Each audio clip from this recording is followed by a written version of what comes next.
ಹೀಗೆ ಒಂದೇ ಕಟ್ಟಡದಲ್ಲಿ 80 ಜನ ವೋಟರ್ಸ್ ವಾಸ ಮಾಡ್ತಾ ಇದ್ದಾರೆ ಅನ್ನುವಂಥದ್ದು ಅಥವಾ ಆ ರೀತಿಯಾದಂತಹ ಒಂದು ದಾಖಲೆ ಸೃಷ್ಟಿಸಿದ್ದರು ಅನ್ನುವಂಥ ರಾಹುಲ್ ಗಾಂಧಿ ಅವರ ಆರೋಪಕ್ಕೆ ಅರವಿಂದ್ ಲಿಂಬಾವಳಿ ಅವರು ತಿರುಗೇಟನ್ನು ಕೊಟ್ಟಿದ್ದಾರೆ. ಆ ಭಾಗದ ಮಾಜಿ ಶಾಸಕ, ಈಗ ಅವರ ಪತ್ನಿನೇ ಅಲ್ಲಿ MLA. ಸೊ ಚುನಾವಣೆಯಲ್ಲಿ ಮತದಾನ ಮಾಡಿರೋರೇ 6 ಜನ. ಆ ಕಟ್ಟಡದಲ್ಲಿ ವಾಸ ಇರೋದು ಹೋಟೆಲ್ ಸಿಬ್ಬಂದಿ.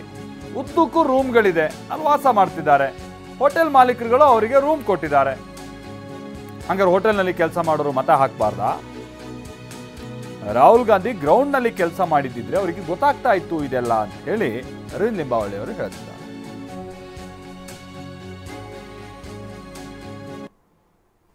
ಎಂಬತ್ತು ಜನ ವೋಟರ್ಸ್ ಇದ್ದಾರೆ ಅಂತ ಹೇಳಿದ್ದಾರೆ.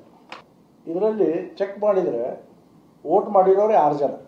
ಇವರಿದ್ದಾರೆ, ಮತ್ತಲ್ಲಿ ಕೆಲವರಿದ್ದಾರೆ. ಹೌಸ್ ನಂಬರ್ 35 ಸಿಂಗಲ್ ಬೆಡ್ರೂಮ್ ಹೌಸಲ್ಲಿ 80 ಜನ ಇರ್ತಾರಾ ಅಂತ ಕೇಳಿದಾರೆ ಅವರು. ಸ್ವಲ್ಪ ಗ್ರೌಂಡಲ್ಲಿ ಕೆಲಸ ಮಾಡಿದ್ದಿದ್ರೆ ರಾಹುಲ್ ಗಾಂಧಿ ಅವ್ರಿಗೆ ಇವೆಲ್ಲ ಅರ್ಥ ಆಗ್ತಿದ್ವೇನೋ. ಯಾರೋ ಕೊಟ್ಬಿಟ್ಟಿದ್ದಾರೆ ರೆಡಿ ಮಾಡಿ, ಏನೋ ಎಕ್ಸ್ಪ್ಲೇನ್ ಮಾಡಿಬಿಟ್ರೆ ಅವರು ಪಾಪ. ಇಲ್ಲಿ ಉದ್ದಕ್ಕೂ ಮನೆಗಳಿದ್ದಾವೆ, ರೂಮ್ಗಳಿದೆ, ಉದ್ದಕ್ಕೂ ಇದೆ, ಮನೆಗಳಲ್ಲಿ ವಾಸ ಇದ್ದಾರೆ.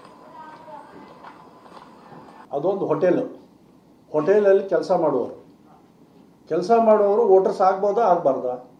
ಆಗಿದ್ದಾರೆ. ಅವ್ರಿಗೆ ವಸತಿ ಕಲ್ಪಿಸಿದ್ದಾರೆ ಹೋಟೆಲ್ನವರು. ಉದ್ದಕ್ಕೂ ರೂಮ್ಗಳಿದ್ದಾವೆ. ನಂಬರ್ ಮಾತ್ರ 35 ಅಂತ ಎಂಟ್ರಿ ಮಾಡಿದ್ದಾರೆ. ಡಾರ್ಮೆಟ್ರಿ ಥರ 35ರಲ್ಲಿ ಎಲ್ಲರದ್ದು ಎಂಟ್ರಿ ಇದೆ. ಇನ್ನೊಂದು ಕೇಸು ಹಂಗೆ ಇರೋದು, 3 ಕೇಸ್ ಹಂಗೆ ಇರೋದು. ಒಂದು ಮಾರತಳ್ಳಿಯಲ್ಲಿದೆ, ಶೆಡ್ಗಳಲ್ಲಿದ್ದರು, ಈಗ ಅಲ್ಲಿ ಬಿಲ್ಡಿಂಗ್ ಕಟ್ತಾ ಇದ್ದಾರೆ.